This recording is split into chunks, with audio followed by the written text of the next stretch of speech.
Ian, we've had time to kind of have a wee bit of reflection post the match. Let's chat through what the kind of key moments were, and what was your overriding view of the 90 minutes? I felt it was a really poor game, to be honest. Wasn't a good spectacle. Not a lot of quality on show from either side. That falls on ourselves and the players, obviously, from the Rovers' point of view. We got the goal with our first real foray up the park, which should have settled the players down. And in the main first half, they were pretty settled. Then we lose a goal in the stroke of half time, which is criminal. In a set play from a wide area where we have to be more aggressive and we have to be better at that. Second half, I felt they looked very dangerous in the counter attack until the last 20 minutes when we kind of had them penned in a little bit, but we had no creativity, we had no passes through to our strikers, and our only real opportunity of that fell in the last minute. Creativity and trying to kind of play through the lines and get that breakthrough was absolutely key. I mean, I think that people who've watched Raith Rovers, who maybe know of a Raith Rovers affinity, kind of say it's the final third.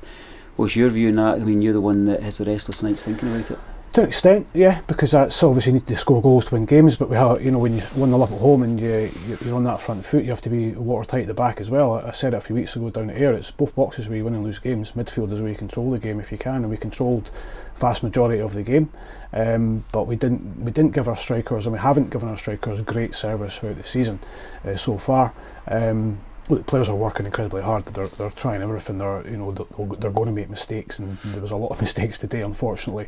But they're not out there trying to do that. They're trying to find that little pocket of space. They're trying to find that through ball, and they got a wee bit nervous in the game. I felt as well towards the end. They got a wee bit looked like they maybe lost their confidence a little bit. So we need to build that up now.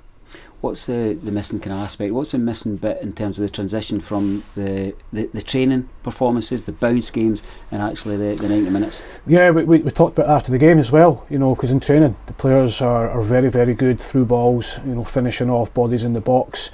It's very difficult to replicate a match situation. You can do your best and all that stuff, but there's no pressure on you, if you like. There's no opponents. There's not 1,000 to 2,000 people watching you, so it's so hard to recreate. But they've got to believe in themselves. They've got to be confident because there's good players in that team, getting backed by a good support that want them to do well. I just feel at times when things don't go our way in games inside the 90 minutes, then we look a wee bit vulnerable at times. So we need to stand up, have big characters, have big hearts, and move forward. Is that about the kind of mental side of the game, the self-belief side, as much as if not more than the physicality and the skill?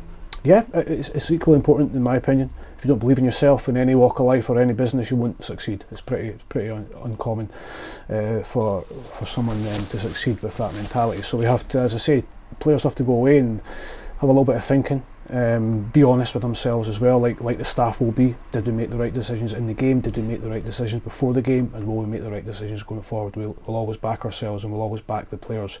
But some players need to realise that this is a really, really competitive league, and you don't get time on the ball, you don't get time to take too many touches, and you've got to embrace the physical side of it as well.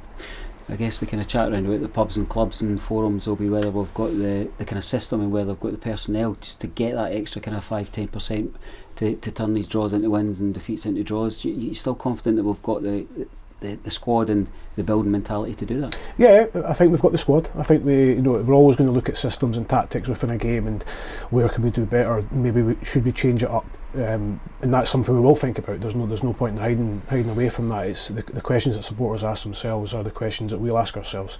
Supporters aren't daft. They've probably got a better view actually of it than me in the stand because they're higher up.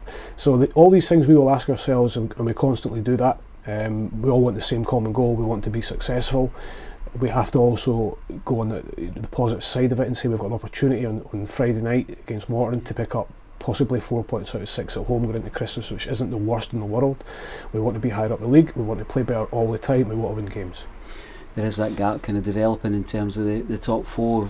Looking at Arbroath's results coming into the game, they've picked up really valuable points against really strong opposition themselves. So as the fine margin of other weeks, you'd be thinking it's a point gained, where today very much two dropped.